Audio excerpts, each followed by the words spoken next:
favor, irmãos, vamos abrir nossas Bíblias no livro de Provérbios, no capítulo 3. Permaneça com sua Bíblia aberta nesse texto. Ele é base para a nossa mensagem de hoje à noite.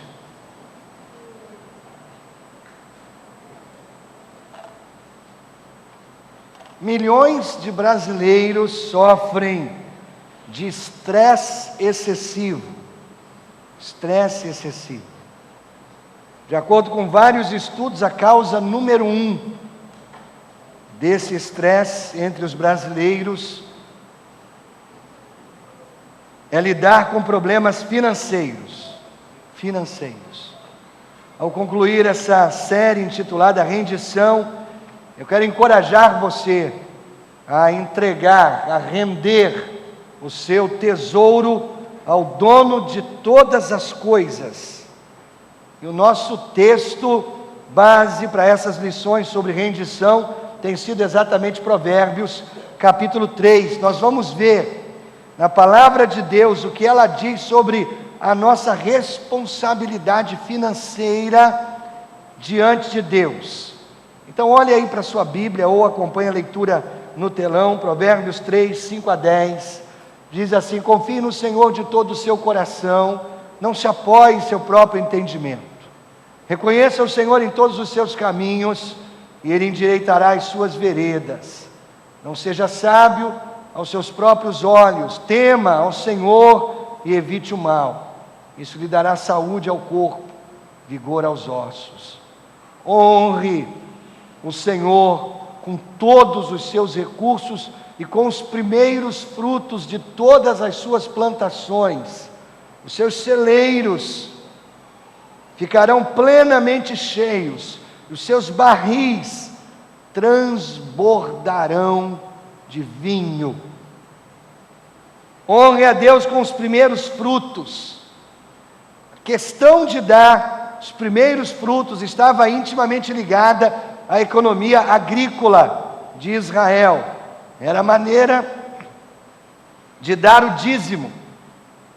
Significa 10%. Nós sabemos disso a partir de outros textos na Escritura, incluindo 2 Coríntios, que diz assim, 2 Crônicas 31. Ele ordenou ao povo de Jerusalém que desse aos sacerdotes e aos levitas a porção que lhes era devida, a fim de que pudessem dedicar-se à lei do Senhor. Assim que se divulgou essa ordem, os israelitas deram com generosidade o melhor do trigo, do vinho, do óleo, do mel e de tudo que os campos produziam. Trouxeram o dízimo de tudo, era uma grande quantidade. Irmãos, hoje, claro, a maioria de nós não oferta a sua plantação a Deus. O que nós ofertamos é o nosso dinheiro. E uma das razões pelas quais Deus tem abençoado a nossa igreja com recursos financeiros é porque nós incentivamos as pessoas a honrarem a Deus com as suas riquezas. Irmãos, nós pedimos aos membros da nossa igreja que eles entreguem o seu dízimo. Nós ensinamos isso, nós pregamos isso, nós doutrinamos a respeito disso, mas nós não exigimos isso, claro que não. Nós não temos esse direito. Nem ensinamos que você pode fazer algum tipo de barganha com Deus. Eu entrego a minha oferta, eu entrego o meu dízimo, e Deus tem uma certa obrigação de me abençoar. Ou eu vou fazer uma oferta especial porque eu estou precisando de uma bênção especial. Nós não fazemos aqui em nossa igreja fila de quem quer dar R$1.000, R$500, R$200, R$100, R$2. Não fazemos isso. Nós ensinamos a Bíblia e o que a Bíblia fala a respeito do dízimo. E nós pedimos que os membros da igreja entreguem o seu dízimo. Não exigimos isso. Só Deus pode fazer exigências aos seus filhos. Mas Deus tem abençoado muito a nossa igreja, financeiramente. Deus tem sido generoso. Mas, irmãos, há ainda muitas pessoas que não entenderam o plano financeiro de Deus. E também não entenderam que o plano financeiro de Deus é o mesmo hoje, como era há 3.000 anos atrás.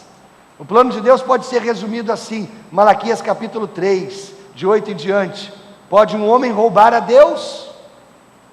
Pergunta a Deus. Pode um homem roubar a Deus? Contudo, vocês estão me roubando. E ainda perguntam: como é que te roubamos? Nos dízimos, nas ofertas. Vocês estão debaixo de grande maldição, porque estão me roubando, a nação toda está me roubando. Tragam o dízimo todo ao depósito do templo, para que haja alimento em minha casa. Ponham-me à prova, diz o Senhor dos Exércitos, e vejam se não vou abrir as comportas dos céus e derramar sobre vocês tantas bênçãos, que nem terão onde guardá-las. Irmãos, sempre que eu prego sobre dízimo, e eu faço isso uma vez por ano eu prego sobre dízimo, e não aviso quando eu vou pregar, para pegar justamente de surpresa, não é? Não aviso, uma vez por ano, quando eu prego sobre dízimo, é interessante observar os rostos, não é? É fácil detectar aqueles que ficam assim sorrindo, e eles ficam sorrindo assim, pensando no coração, não é? Eles já estão dizimando, e eles ficam pensando assim: prega mesmo, pastor, incentive os outros a experimentarem a alegria que eu já estou experimentando, de estar debaixo da bênção de Deus, de obedecer Deus nesta área. Prega, pastor, sobre isso. Agora, no rosto de outras pessoas, eu identifico uma outra expressão. Alguém do tipo que acaba de descobrir que tem que fazer um tratamento de canal, sabe como?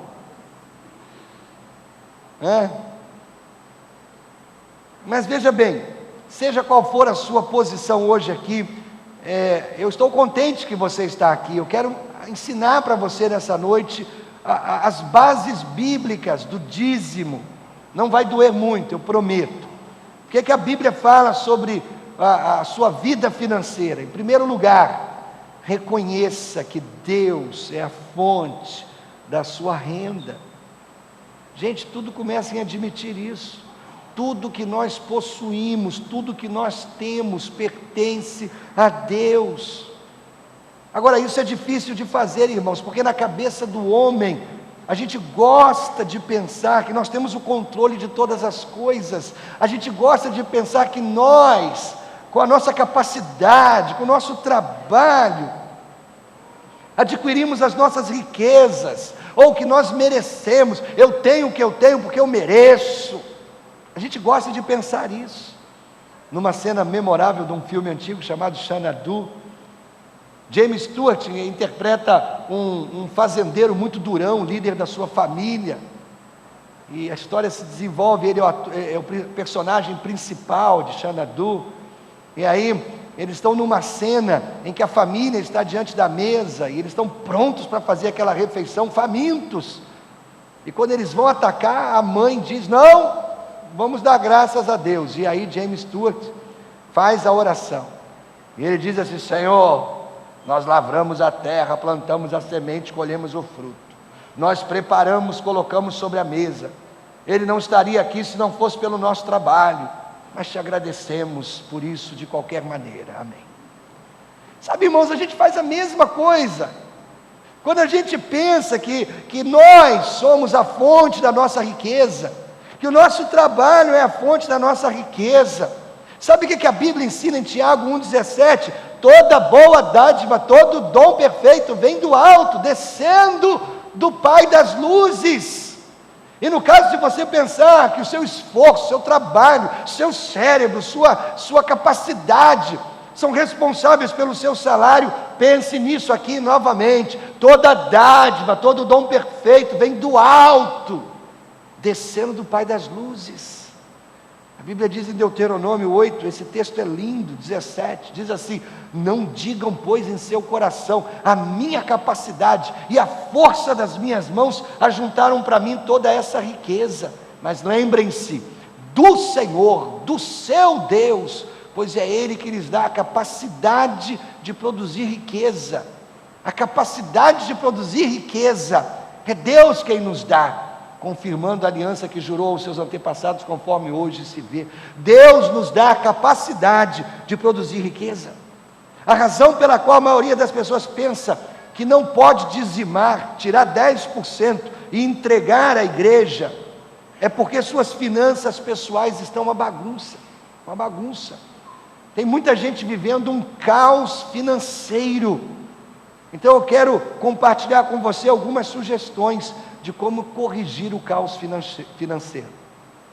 Em primeiro lugar, comece a viver com o seu salário. Isso é muito importante. Comece a viver com o seu salário. Parece óbvio, não é verdade? Mas tem muita gente que não vive apenas com o seu salário. Eu já ouvi gente dizendo assim: é simplesmente impossível eu viver com o que ganho. Você já ouviu gente falando isso? É impossível eu viver com o que eu ganho. Mas irmãos, a declaração honesta não é essa não. A declaração honesta é: eu não posso manter o meu estilo de vida com o que eu ganho. Ou dito de outra maneira, se você ganha um salário de Uno, não dá para andar de Hilux. Se você ganha um salário de cinquentinha, não dá para andar de Uno. Se você ganha um salário de Santa Lúcia, não dá para andar de cinquentinha. Você entende? Você tem que adaptar o seu estilo de vida ao seu salário, viver do seu salário. Irmãos, eu fico espantado com uma certa matemática que algumas pessoas fazem. Elas pensam assim: bom, desde que eu ganho R$800 por mês, então eu posso fazer uma prestação de 350 nesse carro. Está tudo certo, cabe dentro do meu salário. Mas ele esquece que tem que colocar gasolina, não tem dinheiro para gasolina. Ele esquece que tem que fazer o seguro, não tem dinheiro para o seguro.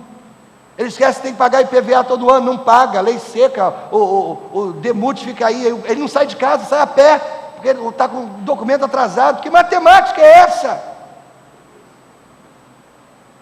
Compra em 78 vezes, quando paga a 23ª já está cansado do carro, mas vai ter que ficar mais 5 anos com o carro. Que matemática é essa? Eu fico espantado quando eu descubro que muitas famílias não preparam um orçamento pessoal. É tão simples. Você pega um pedaço de papel, faz uma linha de alto a baixo, na esquerda você coloca renda, na coluna da direita despesas, na coluna da renda tudo que você ganha por mês. Vai ter 1 ou 2 linhas no máximo. É assim. Na coluna dos gastos você coloca tudo, todas as suas despesas, todas elas você enumera ali, de alto a baixo, vai ter umas 50 linhas. Em seguida você compara as 2 colunas, e como você vai ver mais tarde nessa mesma mensagem, se a sua despesa é maior do que 80% da sua renda, você está encrencado. A sua despesa tem que ser até 80% do que você ganha. E se a sua despesa ultrapassa 80% do que você ganha, você vai ter que reduzir despesas. Então, para sair do caos financeiro, comece a viver com o seu salário. Segunda dica: não vá até o limite. Não vá. Infelizmente, o contrário disso é o que muitos estão fazendo com os seus cartões de crédito. Sabe aquele negócio? Sobra mês no fim do salário, acabou o salário, mas ainda tem mês pela frente, não é? Gastou todo o salário, mas tem 10 dias ainda pela frente. Aí o que ele vai fazer? Ele cobre as despesas com o cartão, mas lembra, a fatura chega no mês seguinte, aí ele tem que pagar as despesas do mês mais a fatura do mês seguinte. Cartão de crédito. Gente, cartão de crédito deve ser usado por conveniência, não para pedir dinheiro emprestado. Qual é a conveniência? Eu vim para a igreja, trouxe só o cartão de crédito, não trouxe dinheiro. Nossa, eu vi um livro ali que eu gostei tanto, eu tenho dinheiro para comprar o livro, só não trouxe, vou pagar com cartão de crédito. Isso é conveniência. Você entendeu? Mas as pessoas estão usando cartão de crédito para pegar dinheiro emprestado. É claro, os bancos, as empresas de cartão de crédito querem que você peça dinheiro emprestado a eles, porque é assim que eles ganham o seu dinheiro. Os bancos não produzem nenhum produto, os bancos estão ficando ricos com a ganância dos consumidores. Não vá até o limite. Deixa eu te dar um exemplo aqui. Não tem no telão, então presta bem atenção na televisão. Não vá até o limite. Eu quero apresentar para você Júlia. Júlia tem 30 anos. E Júlia tem uma dívida no cartão de crédito de R$1.000. Mas a Júlia, todo mês, ela paga apenas o mínimo. Sabe aquele negócio? Pagar o mínimo, vem o cartão, você tem que pagar 1.000.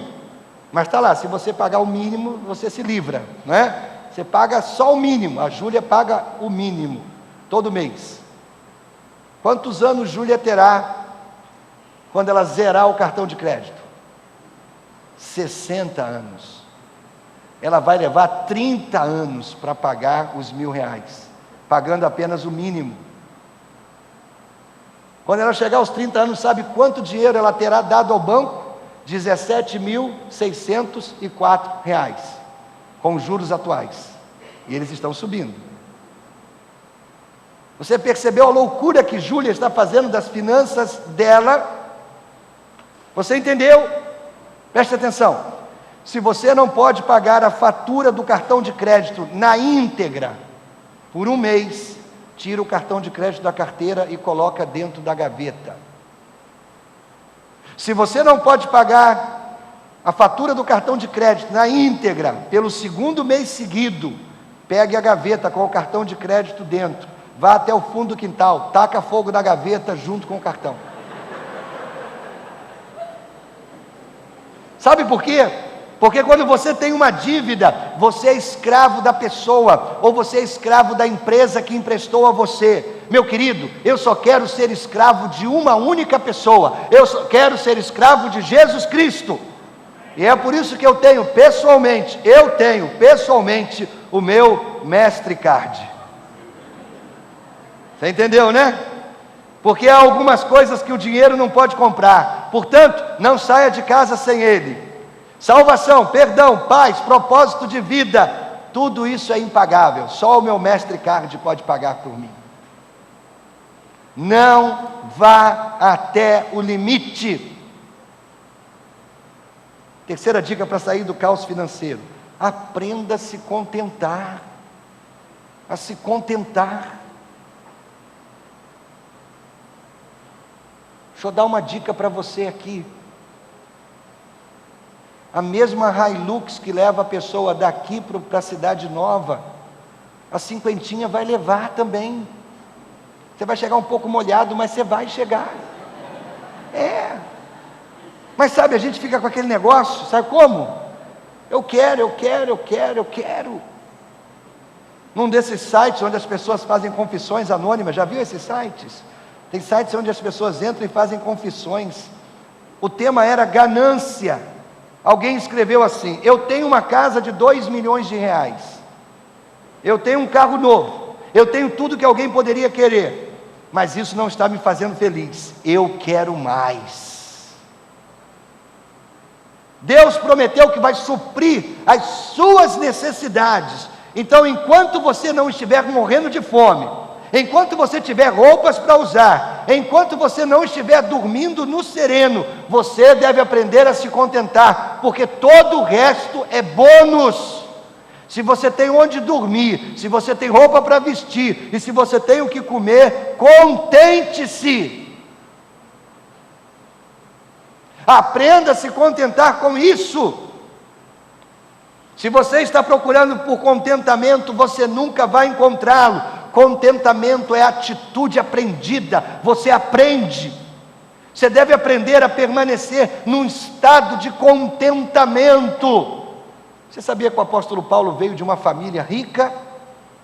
Aliás, às terças-feiras nós estamos estudando a vida de Paulo. Toda terça-feira lá no Tadel você é meu convidado. Paulo veio de uma família rica. Ele aprendeu a ter abundância de dinheiro. Numa das viagens missionárias de Paulo, ele fretou um navio. É o equivalente a fretar um jatinho hoje em dia. Ele fretou um navio. Mas Paulo também teve a experiência de ser jogado numa prisão, com nada mais para comer do que o grude da prisão. Você entende? Ele aprendeu o segredo do contentamento. Você não encontra contentamento nas coisas, você aprende. Enquanto Paulo estava na prisão, ele escreveu Filipenses, a carta aos Filipenses, e ele disse: sei o que é passar necessidade, sei o que é ter fartura, aprendi o segredo de viver contente em toda e qualquer situação, seja bem alimentado, seja com fome, tendo muito ou passando necessidade, tudo posso naquele que me fortalece. O meu contentamento vem de Jesus. Não vá até o limite, aprenda a se contentar, viva com seu salário. O ABC da vida financeira de Deus. Segundo, creia que Deus vai cumprir as suas promessas. Ele vai. Deus diz que vai honrar você quando você der a Ele as suas primícias. O resultado vão ser celeiros cheios, taças de vinho transbordando. Em outras palavras, Deus irá suprir tudo o que você precisa e um pouquinho mais. Você ouviu isso? Deus vai suprir as suas necessidades e um pouquinho mais. Gente, o dízimo não é sobre dinheiro, é sobre confiança. O texto diz: confie no Senhor de todo o seu coração. É confiança. Você nunca vai ser capaz de dar o dízimo até que você comece a confiar que Deus vai suprir o que você precisa. Tudo se resume em saber se ou não você acha que Deus é digno de confiança. A palavra de Deus está cheia de promessas. Ele vai suprir os seus filhos, creia nisso. Jesus tinha muito a falar sobre ofertas. Lucas 6,38, Jesus faz uma das promessas mais lindas da Bíblia. Ele diz assim: deem e lhes será dado, uma boa medida, calcada, sacudida, transbordante será dada a vocês, pois a medida que usarem também será usada para medir vocês. Sabe, no tempo de Jesus os homens usavam vestidos, batas longas. Às vezes, para alguma necessidade, eles pegavam a orla da bata e eles faziam uma cesta. Essa é a imagem de Jesus aqui. Alguém que está carregando tanto que mal pode carregar. Agora, se você der com um dedal, você recebe com um dedal. Se você dá uma colher, você recebe uma colher. Agora, se você dá com uma pá, Deus vai te dar com uma pá, e você vai descobrir que a pá de Deus é sempre maior que a sua, sempre maior. Gente, Deus tem um ciclo de dar. Deus lhe deu tanto, Ele quer que você aprenda a dar de volta. Quando você fizer isso, Deus vai dar mais, para que você possa dar mais. Então Ele te dá mais e você dá mais. Agora, se você não dá continuidade ao ciclo, esse ciclo é quebrado e você não recebe mais. Vamos aprender um pouquinho de geografia bíblica. Esse aqui é o mapa de Israel. Israel, o Mar Mediterrâneo. Ao norte de Israel tem o Mar da Galileia, é um lago. Esse lago é rico. A vegetação cresce ao seu redor com muita abundância, há muitos peixes. O Mar da Galileia recebe as águas das montanhas do norte de Israel.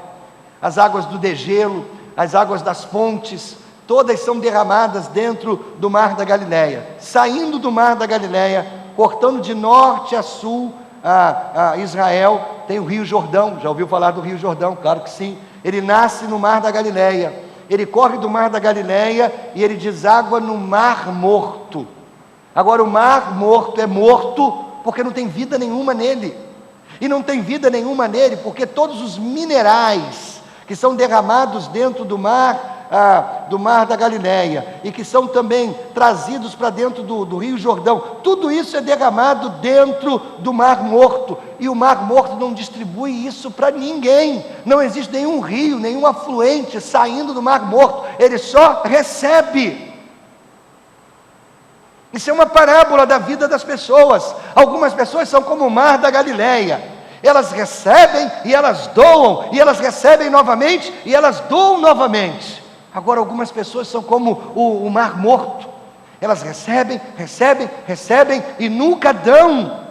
Querido, se a sua vida parece ser maçante, morta, sem graça, sem sentido, você só vive para você mesmo, pode ser que você se tornou como o Mar Morto, recebe e nunca divide. Você quebrou o ciclo de Deus, de dar e receber. Billy Graham disse uma vez: Deus nos deu duas mãos, uma para receber e a outra para dar. Nós não somos cisternas feitas para guardar, nós somos canais para compartilhar. Que coisa linda! Malaquias capítulo 3, Deus lançou um desafio. Deus disse: ponham-me à prova. A Bíblia é cheia de momentos em que ela diz que nós somos provados. Malaquias capítulo 3 é o único momento na Bíblia em que Deus diz: me provem, ponham-me à prova. Ele diz isso sobre o dízimo: tragam o dízimo todo ao depósito do templo, para que haja alimento em minha casa. Ponham-me à prova, diz o Senhor dos Exércitos, e vejam se não vou abrir as comportas dos céus, derramar sobre vocês tantas bênçãos, que nem terão onde guardá-las. Esse é o desafio de Deus: ponham-me à prova. Mas eu vou acrescentar o meu desafio ao desafio de Deus. Comece a dizimar pelos próximos 6 meses. 6 meses. E se no final de 6 meses Deus não manter a promessa dele sobre a sua vida, então você vai vir a mim e você vai dizer a mim, e sabe o que eu vou fazer? Eu vou abandonar esse livro, nunca mais vou pregar sobre este livro. Sabe por quê? Porque se Malaquias 3,10 não é verdade, o que me faz acreditar que João 3,16 é verdade? Ambos são verdadeiros. Agora, eu não disse que você vai ter mais dinheiro, eu não disse que a sua vida vai ser livre de problemas, mas tente o dízimo, e veja se você não vai experimentar uma vida mais próxima, mais profunda no amor de Deus. Queridos, o dízimo não é questão de dinheiro, é questão de confiança em Deus, é crer que Deus vai cuidar de você. Você acredita que Deus pode ser confiável? Então vá em frente, ponha Deus à prova, é isso que Deus quer. Ponha Deus à prova. ABC da vida financeira: alegre-se em render suas primícias, as primícias a Deus.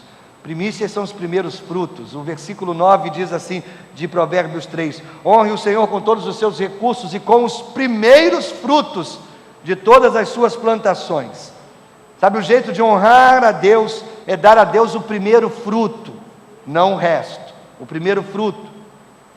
O povo judeu tirava uma amostra das suas colheitas, dos seus animais, doava para a obra de Deus, entregando para quem trabalhava no templo. Eles davam o primeiro e o melhor para Deus. Será que você está dando para Deus as suas primícias ou as suas sobras? Isso é importante. Há muitas pessoas que querem dar a Deus, mas em vez de tirarem primeiro o dízimo, primeiro paga a casa, o carro, a conta de luz, a internet, o celular, a TV a cabo, paga tudo isso. Aí no final, quando chega na hora de ofertar a Deus, descobre que não há mais nada, não sobrou nada. Quando você faz assim, você não está honrando a Deus, você está desonrando Deus. Ninguém gosta de sobra. Você gosta de sobra? Ninguém gosta de sobra. Suponha que você me recebesse amanhã à tarde na sua casa, aí você vai me servir uma xícara de chá, não é? Aí você pegou um saquinho de chá, você colocou na sua xícara, você derramou água quente. Depois do saquinho de chá ser infiltrado pela água por algum tempo, você dá aquela sacudidinha charmosa, né?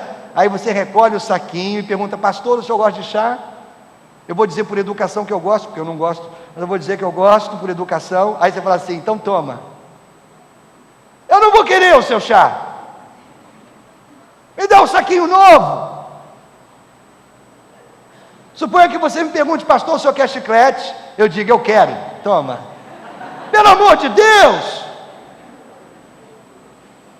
tenho certeza que você não vai me tratar desse jeito. Mas querido, a maneira que Deus é tratado por algumas pessoas é assim, as sobras. O que você dá a Deus é importante, dê o dízimo. Quando você dá é importante, dê primeiro. Mas como você dá também é importante. Está entendendo? O dízimo não é uma questão de dinheiro, gente. Porque Deus diz, é importante o que você dá, o dízimo. É importante quando você dá, primeiro. Terceiro, é importante como você dá. Como? A Bíblia diz lá em 2 Coríntios 9, 7, cada um dê conforme determinou em seu coração, não com pesar ou por obrigação, pois Deus ama quem dá com alegria. Deus ama quem dá com alegria. A maneira como dá é importante. Tem algumas pessoas que já sabem como é que o nosso culto funciona, não é? Aí quando chega aquela hora dos dízimos e ofertas, levanta para ir no banheiro. Sabe como? Vou lá fora beber água. Por isso que eu já mandei colocar um montão de segurança ali na porta. Na hora dos dízimos ninguém sai. A maneira como dá tem que ser com alegria. Não pode ser com pesar. Agora tem que entregar o dízimo, agora eu tenho que dar um negócio de oferta aí. É com alegria, o coração tem que ser jubiloso. Dar a Deus deve ser experiência divertida. Deus gosta de ver alegres doadores rirem na hora da entrega dos dízimos. Claro, Deus ama todo mundo, lógico, mas quem dá com alegria está numa melhor posição para experimentar os benefícios do amor de Deus. Eu lembro de um vídeo que eu vi há algum tempo atrás, uma igreja, parece que é uma igreja africana, eles entregando o dízimo. Vamos ver esse vídeo? Cadê a Viviane para apagar a luz? Acho que eu peguei ela de surpresa mais uma vez. Pode soltar o vídeo, Flávia, e o som também. Olha só como é que eles entregam o dízimo lá.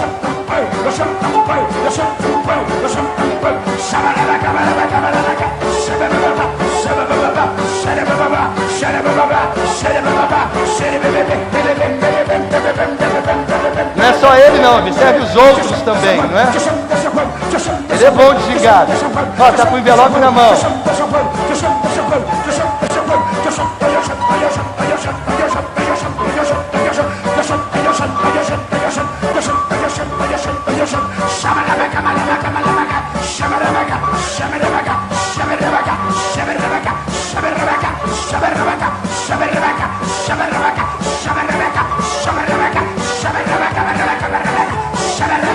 Colocou.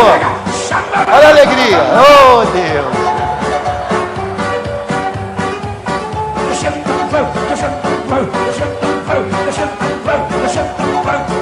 Mas é a igreja inteira, irmãos. Ele que gosta de festejar mais. Olha lá, todo mundo, ó.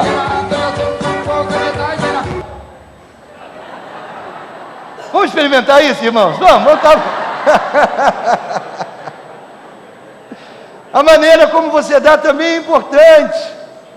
Se você quer crescer na sua atitude de honrar a Deus, dando a Ele o dízimo da sua renda, você deve implementar um plano financeiro. Um plano financeiro. Tornar o dízimo uma prioridade. Eu vou ensinar para você o plano financeiro chamado 10-10-80. É simples. Significa que primeiro você separa o dízimo, os 10%. É a primeira coisa que você separa. Segundo, você separa mais 10% para você guardar na sua poupança. É uma espécie de poupança. Você pode guardar para a sua aposentadoria. Você pode guardar para comprar alguma coisa à vista, não prestação, à vista, com todos os descontos possíveis. Irmãos, é muito bom ir na loja e dizer assim: eu quero pagar à vista. Eu quero desconto porque eu vou pagar em dinheiro. Os caras querem isso. Então 10% você separa para Deus. Os outros 10% você guarda para o seu futuro. E você vive com 80%. Aí você diz assim: pastor, é impossível. Você vai ter que se disciplinar para fazer isso. Para viver com 80% talvez signifique que você tenha que vender a sua casa grande, comprar uma menor. Talvez se livrar de um dos 2 carros. Talvez cancelar a assinatura daquelas revistas. Talvez não ter mais a Sky na sua casa. Mas, querido, vai valer a pena. E você será capaz de honrar a Deus e viver ou sair da dívida e deitar a cabeça no travesseiro tranquilo. E se Deus é o primeiro na sua vida, então você vai querer honrá-lo com seus primeiros frutos. Plano financeiro 10-10-80, tão simples. Tão simples. Mas você vai ter que mudar o seu estilo de vida. Eu falei sobre rendição nessas últimas 5 semanas. Rendição não é sobre dar o seu dinheiro. Rendição trata-se de dar tudo que você é a Jesus. Os batistas, eles são relutantes na hora de levantar as mãos em adoração. Sabe como? Eu acho que os batistas têm medo que na hora de levantar as mãos na adoração, alguém bota a mão no bolso deles, sei lá, é uma teoria que eu tenho. Mas a Bíblia fala muitas vezes de levantar as mãos santas, em adoração, levantar as mãos para adorar a Deus. Eu não sei porque a Bíblia fala isso, mas você já percebeu que quando alguém se rende, ela levanta a mão? Ela levanta a mão. Isso é um sinal universal de rendição. Quando os soldados se rendem, eles colocam uma bandeira branca e também levantam as mãos. Todos nós já vimos isso na TV, ou já vimos isso no cinema. A polícia chega, polícia, parado! Põe as mãos para cima. Rendição. Quando uma pessoa se entrega, ela levanta as mãos. Elas estão numa posição de submissão, desprotegidas. Olha aqui, eu não tenho nenhuma arma, olha aqui, estou desprotegido, me rendo.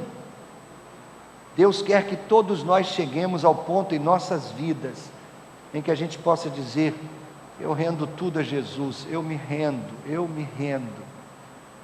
tudo eu entrego a Ele. Gente, não é sobre dinheiro, não é sobre dinheiro. Deus não precisa do seu dinheiro, não precisa. Você precisa de Deus. Sinceramente, Deus não quer o seu dinheiro, Deus quer você. Ele quer que você se renda totalmente a Ele.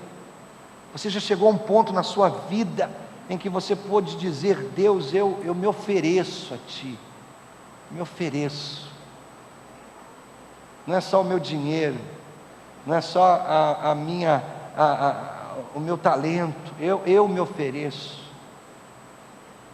Que adianta os meninos da banda oferecerem o talento deles a Deus, se o coração deles não é de Deus? Deus não quer o seu talento, Deus não quer o seu dinheiro, Deus quer o seu coração. Você já chegou ao ponto de dizer: Deus, eu me ofereço, me ofereço. Quando você fizer isso, a sua fiel e generosa oferta financeira será resultado natural da sua rendição. Você se entregou.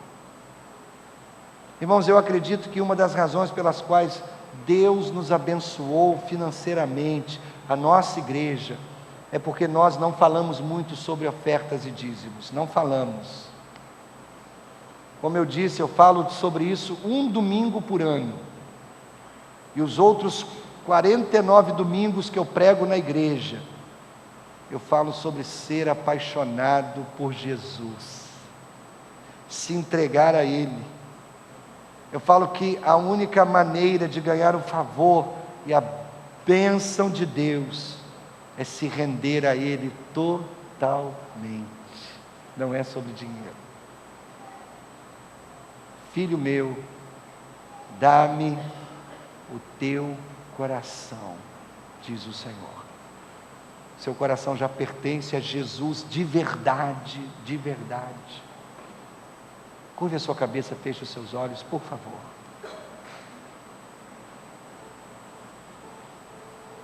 A gente está terminando essa série, e quem sabe essa última mensagem seja o tempo de você entregar o seu coração a Jesus, render o coração a Jesus. Aqui nesse templo, ou aí na internet, na sua casa, seu lugar de trabalho, onde você esteja assistindo esse culto, Deus está falando com você também. Abre seu coração. É Ele que Deus quer. Deus quer o seu coração. A gente ensinou sobre como ter uma vida financeira equilibrada. É isso que a Bíblia ensina. Mas tudo começa rendendo o coração a Jesus. Aqui ou aí em casa. Você já fez isso? Se você ainda não entregou o seu coração a Jesus, está na hora de fazer isso. O controle da sua vida, entregue a Jesus. Entrega a Jesus. Cabeça curvada, os olhos fechados. Eu quero levar você a fazer uma oração comigo. Mas hoje eu vou fazer diferente. Nessa oração eu vou ajudar você a entregar o controle da sua vida a Jesus. Você vai começar a experimentar ter Jesus como dono da sua vida. Cabeça curvada, os olhos fechados. Você quer entregar o controle da sua vida a Jesus? Seja você quem for membro desta igreja, membro de outra igreja, ou nosso amigo convidado. Você quer entregar o controle da sua vida a Jesus? Aí onde você está, com a cabeça curvada, os olhos fechados, você poderia levantar uma das suas mãos e permanecer com a mesma levantada? Pode fazer isso? Isso mesmo. Deus abençoe todos vocês. Mas, rapidamente, faça isso. Eu vou levar você a fazer uma oração agora. Isso, permaneça com a mão levantada. Você está entregando o controle da sua vida a Jesus agora. Isso é muito importante. Deus abençoe mais você também. Deus te abençoe. Vejo você lá atrás também. Deus te abençoe. Lá na galeria, alguém bem alto, levante a sua mão. Todos de cabeça curvada, os olhos fechados, por favor. Esse é um momento íntimo. Cada um por si nesse momento. Então você que levantou a mão, permaneça com a mão levantada. Ore assim comigo. Senhor Jesus, acabo de descobrir o quanto preciso de Ti. Por isso nessa hora, a Ti entrego o controle da minha vida. Perdoe o tempo que andei por conta própria. De hoje em diante, assume o controle. Eu me rendo, eu me entrego totalmente a Ti. Sou Teu e quero viver para Ti até o último dia da minha vida. Me ajuda a ser fiel a Ti. Me ajuda nas minhas fraquezas, nas minhas lutas. Segura na minha mão agora, Jesus, por favor. Segura nas minhas mãos agora, Jesus. Cabeça curvada, os olhos fechados. Você está fazendo comigo essa oração? Aí onde você está, eu quero muito orar por você. Você poderia ficar de pé aí no seu lugar? Não tenha vergonha disso. Você poderia ficar de pé aí no seu lugar? Eu quero orar por você. Deus abençoe você também, você. Deus te abençoe. Deus abençoe todos vocês. Por favor, queridos. Pai, eu quero colocar em Tuas mãos a vida de todas essas pessoas. São preciosas aos Teus olhos. Eu sei que o Senhor tem algo lindo para realizar na vida de todo aquele que se rende. Então, Pai, esses que estão se rendendo aqui nessa noite, começa agora a Tua boa obra nesses corações, Senhor, fazendo deles pessoas transformadas pelo poder da Tua palavra, que age poderosamente neles. É a minha oração, simples e humilde, em nome de Jesus. Amém, Senhor.